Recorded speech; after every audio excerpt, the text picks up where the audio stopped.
S. Chan presents educational video lectures as per the AICTE curriculum. Difficult concepts made easy. Study anywhere, anytime.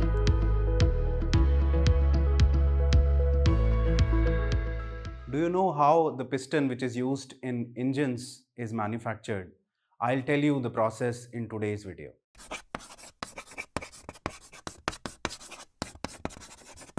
Welcome to S. Chand Academy and I am Anmol Bhatia. Today we'll be learning the concept of basics of manufacturing processes in this video. For detailed concept clarity, you can refer to the book by S. Chand Publishing.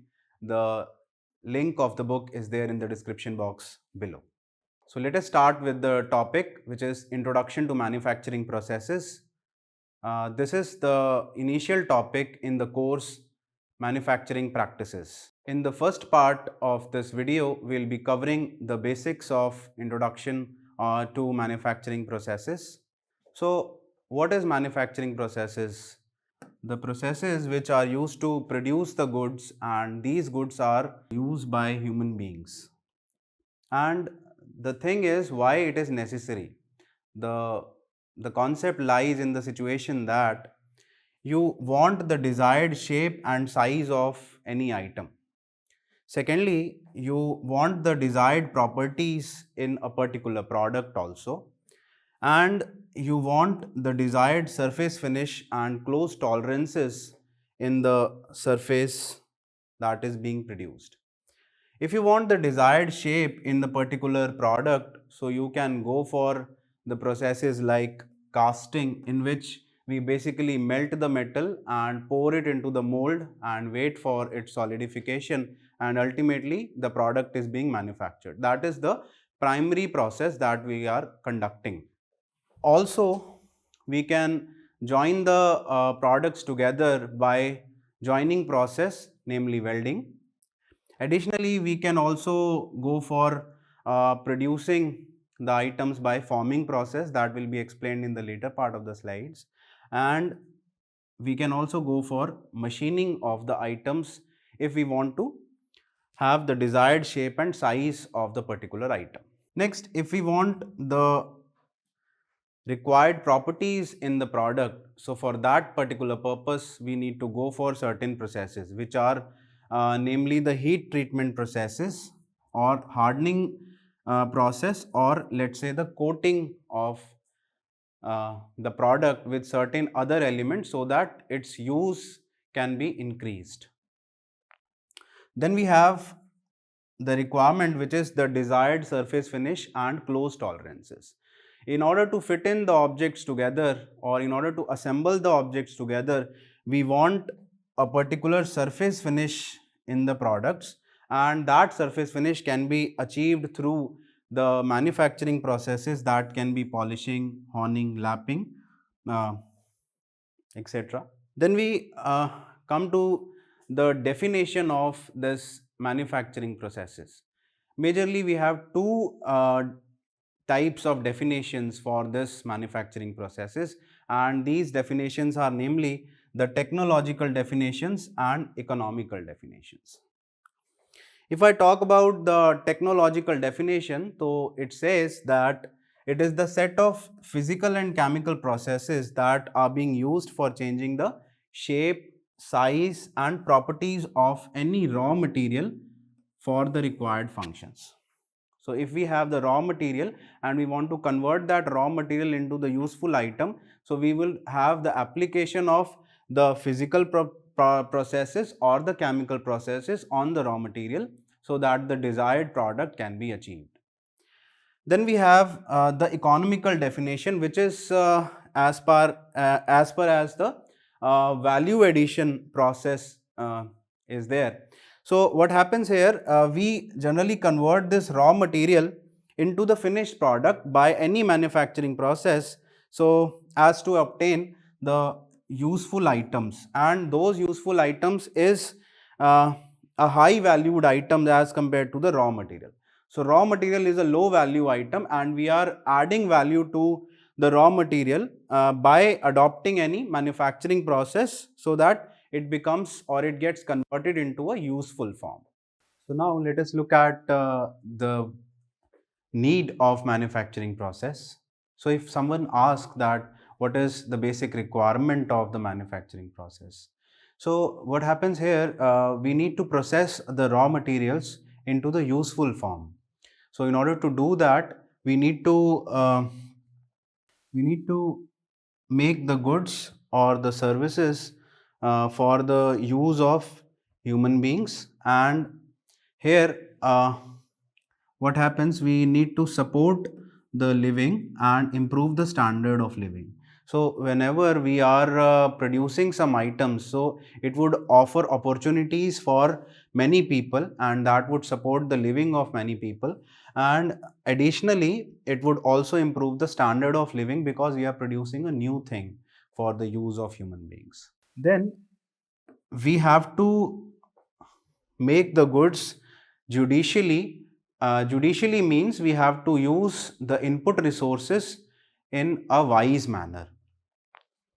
So why wise manner? Because we have the resources which are limited, and we need to use those resources in a wise manner. And how can we do that?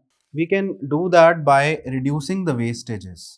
So we can look for the options in which we can reduce down the wastages, or we can also go for energy reductions. And then finally we can have the manpower that can be utilized in an optimal manner, and all these collectively leads to the formation of inputs. So here we are providing inputs and in terms of our resources, and our resources are these manpower or energy requirements, and we need to reduce those resources and increase the output in the form of goods, so that ultimately the productivity part would improve.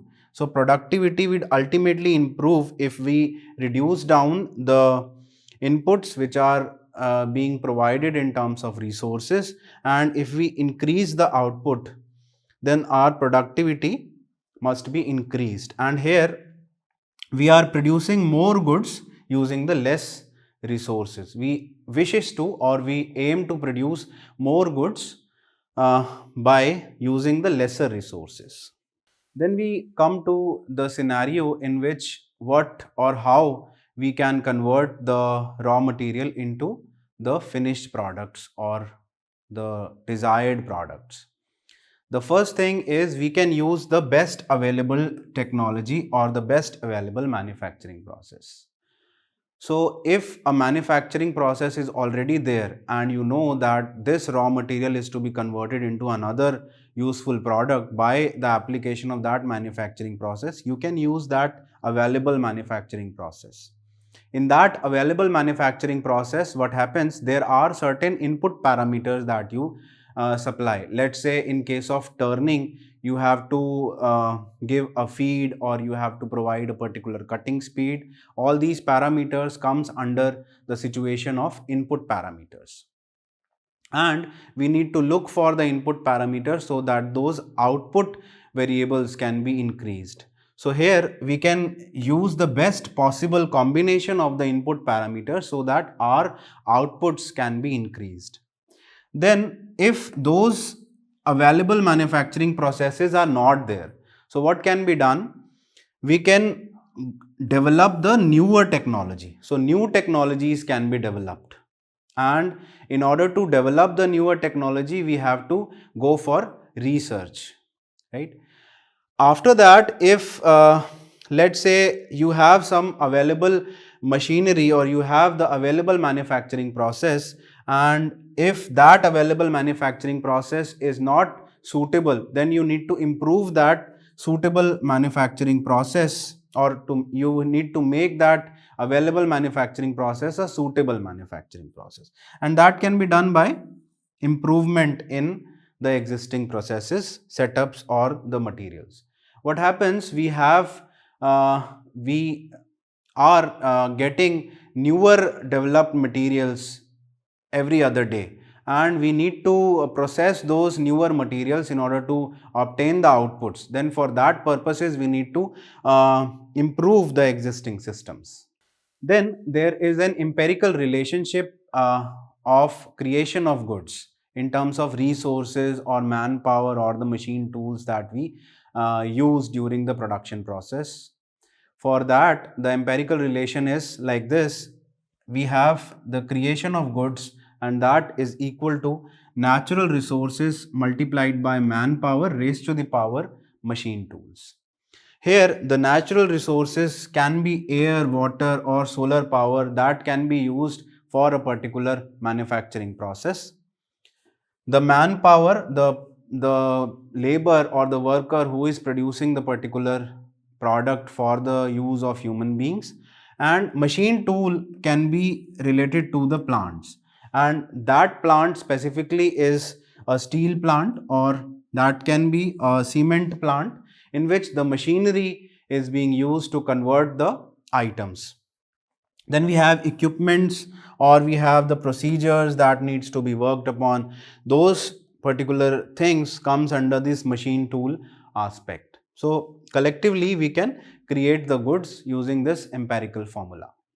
Clearing that basic concepts, or having those basic concepts in mind, now let us have the definition of manufacturing process. The definition of manufacturing process lies in the statement that it is basically the science and technology of manufacturing, and that science and technology would be required to produce the items effectively, efficiently, economically, and environment friendly. So these are the four different parameters that we need to keep in mind while producing the items. It should be the technology should be product friendly, efficient, economical, and environment friendly. And how can we achieve that? By those four concepts that we have previously studied, which is number one, by using the existing resources. Number two, by selection of the best possible parameters, input parameters that we have, that can be selected so that the output can be increased, or we can develop the newer processes or the newer technology so that these newly developed materials can be machined. And if you have the existing processes and that existing process needs an improvement for the process to be carried out, that is called as improving the existing processes or the procedures or materials or basically the technologies that we have. So this is the definition of the manufacturing process, in which these four aspects comes into picture, in which we need to produce the product efficiently, effectively, economically, and environment friendly. Then there is a case in which the factors that forces the development of newer technology. It is the continuation to the last topic that we have seen recently. So what is it? What are the factors that are being taken care of, or what are the factors that are there when we are developing the newer technology? So the first thing is to deal with the increasing requirements, or to deal with the increasing productivity aspect. The goods that we want to produce should be economical and it is of the required quality so as to cope up with the changes, and global competitiveness is there. Then we have the case of increasing miniaturization, and it means that we need to reduce down the size of the components or the products that requires manufacturing. We all want the products to be lightweight, and in basically the industries which are related to electronics or the medical instruments, these industries require miniaturization, and for that we need to develop the technology so that these aspects can be met. Then we have the newer and exotic materials that are being developed on timely manner or on the recent basis. So for that aspect, these advanced technologies needs to be developed, and the major examples of these technologies are in industries like aerospace or in the nuclear reactors. So for that aspects, we need to develop the newer technologies. Now coming to the classification of the manufacturing processes. So we have majorly two classifications of the manufacturing processes. One is the primary manufacturing process, another is the secondary manufacturing process. The primary manufacturing process is the raw material that we use in order to convert the same into the useful product. So that raw material is to be produced by some process. So in order to produce that initial raw material that can be further processed, that is called as the primary manufacturing process. And the processes that comes under this head are casting and forging. So casting is basically heating the metal that we have and heating that metal to the liquid state and pouring that metal into a mold, waiting for its solidification, breaking the mold or removing the mold so that the solidified items comes out. Now that solidified item would have some burrs or would require certain reduction in the diameter. So for that we require a secondary operation to be converted or to be conducted into the same so that a useful product can be produced from there. So that is related to the secondary manufacturing process, and that is the machining part. If I talk about the forging, we have the raw material and we heat that raw material, and generally we beat that raw material with the help of hammer so that it gets converted into a reduced shape or some other dimensions, and we want to process that further dimension. For processing we can have the secondary manufacturing process. Then we have other processes like soldering, we have the process of welding.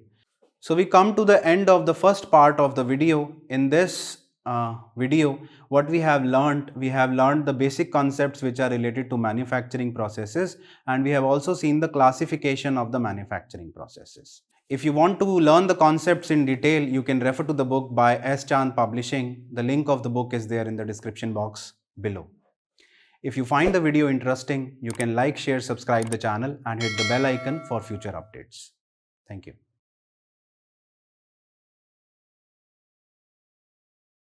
All rights reserved. This video has been prepared for educational purposes only. No part of it may be reproduced or copied without the permission of the copyright holder.